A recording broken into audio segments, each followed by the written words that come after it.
৩৯ জন স্ত্রী, ৯৪ জন সন্তান আর এক ছাদের নিচে ২১০ জন মানুষ। প্রতিদিন সবার রান্না হয় একই রান্নাঘরে। শুনতে সিনেমার গল্প মনে হলেও এটা একদম সত্যি। আর অবাক করার বিষয়, এটা আমেরিকা বা আফ্রিকার কোথাও নয়, ভারতের মিজোরামের এক পাহাড়ি গ্রাম বাকতাং।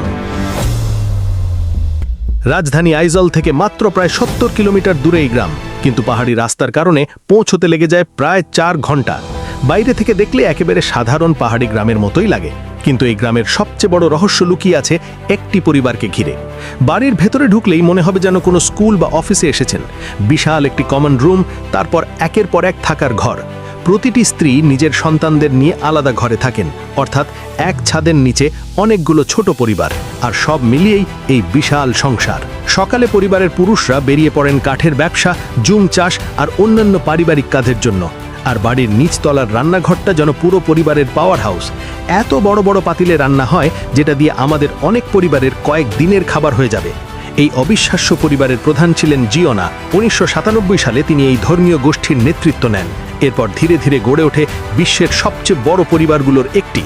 জিওনার ছিল ৩৯ জন স্ত্রী, ৯৪ জন সন্তান আর এক ছাদের নিচে ২১০ জন মানুষ।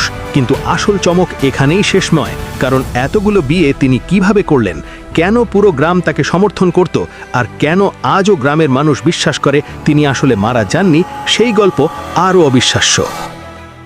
এই বিশাল সংসার চলত খুব কঠোর নিয়মে। কম বয়সী স্ত্রীরা থাকতেন নিচতলায় আর বয়সে বড়রা ওপরের তলায়। জিওনার দেখাশোনার জন্য প্রতিদিন পালা করে কয়েকজন স্ত্রী দায়িত্ব পালন করতেন। এমনও হয়েছে কোনো স্ত্রী পুরো জীবনে মাত্র কয়েকদিনই তার সঙ্গে সময় কাটানোর সুযোগ পেয়েছেন। আবার কেউ এই জীবন মেনে নিতে না পেরে সংসার ছেড়েও চলে গিয়েছিলেন। ২০২১ সালে জিওনা মারা যান, কিন্তু আজও তার ব্যবহৃত কাঠের চেয়ারটি আগের জায়গাতেই রাখা আছে। পরিবারের কেউ সেই চেয়ারে বসেন না। আসলে পুরো গ্রামটি চানাপোল নামে একটি ধর্মীয় গোষ্ঠীর অনুসারী। এই ধর্মের নিয়ম অনুযায়ী আর্থিক সামর্থ্য থাকলে একজন পুরুষ একাধিক বিয়ে করতে পারেন। ভারত সরকারও এই ধর্মীয় গোষ্ঠীকে আইনি স্বীকৃতি দিয়েছে।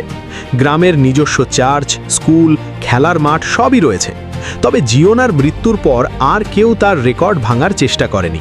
তার বড় ছেলের স্ত্রী ৫ জন, আর বেশিরভাগ পুরুষেরই মাত্র ১ বা ২ জন স্ত্রী। সবচেয়ে রহস্যময় বিষয় হলো, গ্রামের মানুষ বিশ্বাস করে জিওনা আসলে মারা যাননি। তাদের মতে তিনি শুধু দীর্ঘ এক ঘুমে আছেন। একদিন তিনি আবার জেগে উঠবেন, আর সেদিনই পৃথিবীর শেষ দিন হবে। তবে প্রশ্নটা থেকেই যায়, আজকের দিনে যেখানে ছোট ছোট যৌথ পরিবারও টিকে না, সেখানে ২১০ জন মানুষ বছরের পর বছর একসঙ্গে কিভাবে বাস করছে? এর রহস্য কি ভালোবাসা, কঠোর নিয়ম, ধর্মীয় বিশ্বাস, নাকি সেই অদ্ভুত বিশ্বাস যা আজও পুরো গ্রামকে একসঙ্গে বেঁধে রেখেছে?